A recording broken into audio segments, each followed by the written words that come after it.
Again, Star Trek fans, young and young at heart. I have a little book review today, kind of on a Levar Burton theme. This is a book that Levar Burton wrote back in 1997, and it's about things that are going on right now in Trump's new America. Levar Burton must have had some kind of insight, because this book it's called Aftermath, and it takes place after a civil war erupts in the United States. The first black president is elected in 2012. And before he can be inaugurated, he is assassinated. And this begins a civil war and a race war across the United States.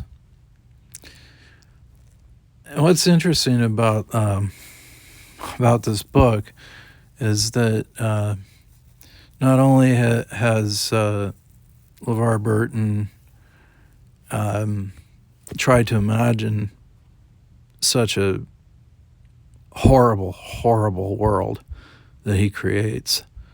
I guess I should say at this point too, I wouldn't recommend this for somebody under the age of 13. I think that age 13, you can handle some of these themes. I don't know below that though. I really don't. My daughter was always very, very precocious, and she recently read Moby Dick in 6 days. So what applies to her, I know, does not apply to all kids. So I don't think that maybe you should be reading this if you're under 13. I can give it a try, and if it upsets you, just put it down too. You know, that's the beauty of a book. Anyway, well, what do I have to say about this book? It's, like I said, it's a very, very dark vision. This race war is just, the way that he describes it is just absolutely horrific, just ugly, horrific. And it also has kind of a, it's not really, well, it's definitely science fiction. Some characters in this book, they pick up on this woman who is a scientist, and she's been able to basically send out her thoughts saying, help me. She's in trouble. She needs help. And 3 or 4 people get the message, and they go to save her. So that's really the plot. And then Levar Burton taking us through an absolutely horrific America, which I pray does not come to pass. But Levar Burton had something himself to say about this, because, you know, this was written in 1997, and it's pretty interesting how much he got right. And so I'm just going to read to you his author's note to this later edition. This is a 2022 edition of his 1997 book. So I'm gonna read that to you.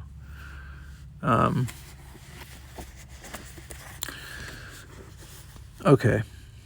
He says, there have been significant changes, both positive and negative, in America since this novel was first published in 1997. Most significantly, at that time, I held neither hope nor belief that there would ever be a black president in this nation, at least not in my lifetime. So the election of Barack Obama as President of the United States in 2008 produced in me the feeling that this country had indeed reached a turning point in the fundamental issue America has grappled with since its inception. The all-encompassing, pervasive, and endemic institutionalized racism that has been baked into our social structures since the founding of these United States was mitigated by the civil rights movement of the 60s, yes. However, I harbored no illusions that America was anything close to post-racial, as many trumpeted at the time. The fundamental flaw embedded by our founding fathers in the document that defines this nation has plagued America for the past 200 plus years. By affixing their signatures to the Declaration of Independence on that sweltering summer day in Philadelphia, the founding fathers doomed Americans of African descent to live for generations lives of state-sanctioned terror. After all, creating a constitutional federal democracy which claims that all men are created equal is in direct opposition to the enshrinement of chattel slavery, the most cruel and inhumane treatment based on color as a cardinal component of its identity. More recently, with the election of Donald Trump as president in 2016, little did we know that his single term in office would result in his purposeful stoking of the flames of some of the ugliest aspects of our American character. The damage he has inflicted on the nation is considerable, and some of the measures undoubtedly inspired by him have already led to dire and dangerous consequences. Not since the Jim Crow era have we seen the willful and wanton rolling back of the civil rights of those of African, Hispanic, Asian, and indigenous heritage, as well as poor people and those who have been marginalized in our society. America instead has been obvious and consistent in denying her minority populations the rights and privileges given freely to her Caucasian population. Throughout the whole history of our nation, there have been two Americas, one with a different set of rules for the majority white population, while those who have been traditionally othered by the majority have been relegated to a different, and in many cases, a substandard version of the American dream in areas such as housing, education, and healthcare, to name just a few.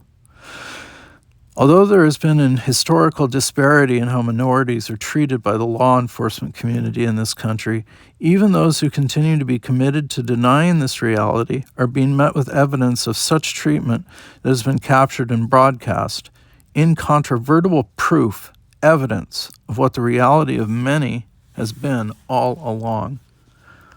Like it or not, this nation's demographics are changing. In just a few short years, the majority population will, for the first time in its history, be Hispanic, not Caucasian, which means that the majority population will be brown people, not white. The majority will become the minority, and the balance of power in the electorate will also shift.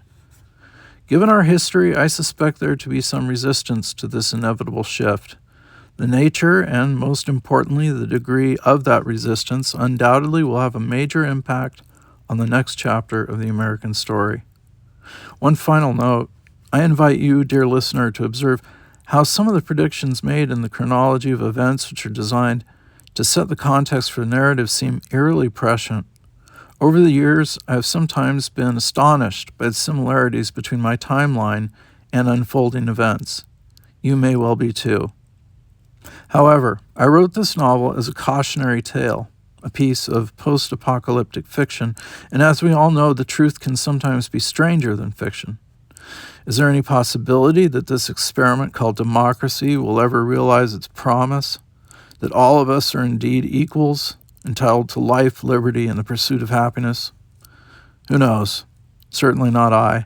However, I do know this.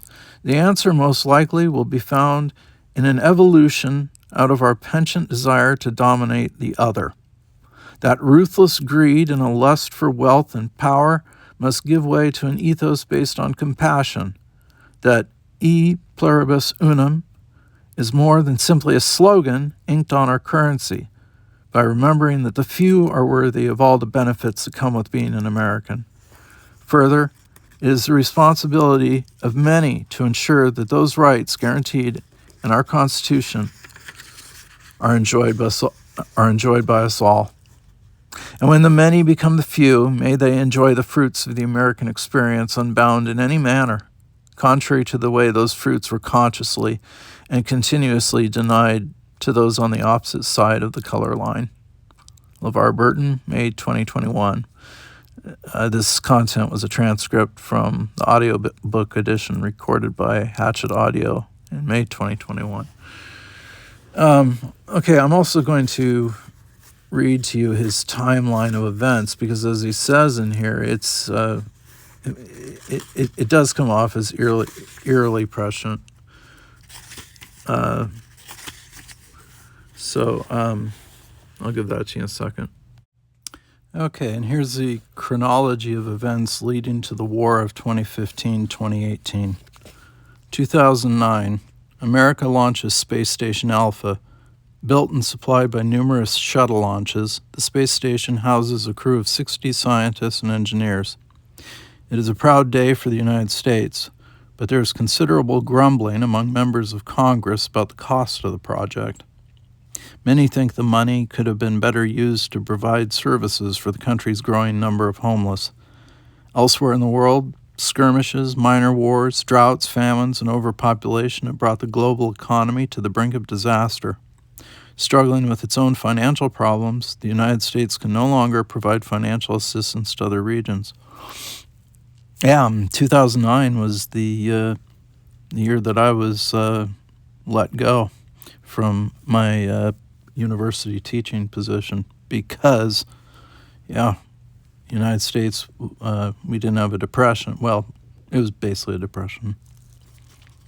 2010, Senator Lawrence Everett, a black Democrat from Ohio, announces his bid for the presidency.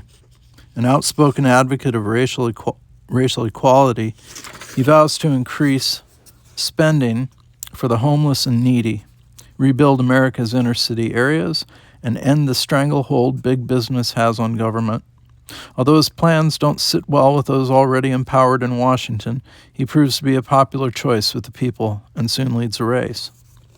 2011, NASA atmospheric scientist Leon Kane publishes a report in Scientific American linking the space program to violent weather patterns throughout the world. His article creates a national scandal, causing Congress to stop all NASA funding and ground shuttle launches until a solution to the problem can be found. 2012, Lawrence Everett is elected President of the United States. 4 days later, he is assassinated by a white extremist in a chemical bomb attack. Riots break out in Los Angeles, Miami, New York, and Atlanta. The U.S. government responds by sending in the National Guard. 2013, May. The New Madrid Fault in southern Missouri shifts, causing an earthquake of 9.1 magnitude. St. Louis and numerous other Midwestern cities are destroyed. Thousands are killed, millions left homeless. The United States government is slow in responding to the situation in the Midwest, which leads to rioting and looting. The cry of "Remember Everett" becomes the official anthem of the poor, the homeless, and the oppressed. Kind of like I Am Luigi now. In an attempt to stamp out the flames of revolution, the government sends federal troops into the area. November. Tensions reach an all-time high as winter sets in. Millions of people are still homeless. Many more lack food, fresh water, and the other basic necessities of life. St. Louis, Chicago, Kansas City, Nashville, and other cities erupt in fighting. Additional troops are called into these areas, but many minority soldiers refuse to fire on their own people. A rift develops in the military ranks. This is another possibility that could happen to us, and maybe even soon. 2014, the nation teeters on the brink of civil war. More troops are called for, but the government no longer has the funds to supply them. Emergency food and relief efforts grind to a halt as funding runs out. Numerous insurance companies file for bankruptcy. July 8th, the stock market crashes. Thousands of banks fail. Many more are forced to close their doors, declaring a bank holiday to prevent customers from making massive withdrawals. The U.S. economy fails, and the country enters another major depression. Stranded since shuttle launches were halted, with little hope of coming home, the crew of Space Station Alpha begins to fight. A fire is started, which escalates in the oxygen-rich atmosphere. Millions watch at home, horrified as all those aboard the space station die. NASA collapses, and with it dies the dream of space exploration. Well, he got that right about the shuttles being scrubbed forever. And pretty soon they're going to break apart the International Space Station and send it burning through the atmosphere. 2015. In a last-ditch effort to prevent a possible race war, General Wyatt Dixon, one of America's most distinguished black officers, attempts to seize control of the Army. His efforts fail, and the United States military splits in half with minority soldiers lining up behind Dixon. Fighting breaks out on military bases around the country. For the first time since the Civil War, American soldiers are fighting one another. The public school system fails. Social security and welfare fail. Well, that's exactly what Trump is trying to get rid of right now. So we're just 10 years later. 2015 to 2018, race war. Millions die, millions more are left homeless. Food shortages, nationwide famine, widespread disease. Neighborhoods become walled communities as everyone tries to hold on to what little they have. Many towns and cities no longer have electricity or running water. The governments of numerous third world nations collapse as the United States is no longer able to support them. Mass panic and riots sweep through Europe, Asia, Africa, and Latin America. 2019. The race war finally grinds to a halt with leaders from both sides signing a peace agreement. People of color have seized control of a great deal of power and land. The United States begins the slow and difficult process of climbing out of the ashes. Millions have lost homes and loved ones during the conflict. Broke and virtually powerless, the federal government delegates much of its authority to individual state governments.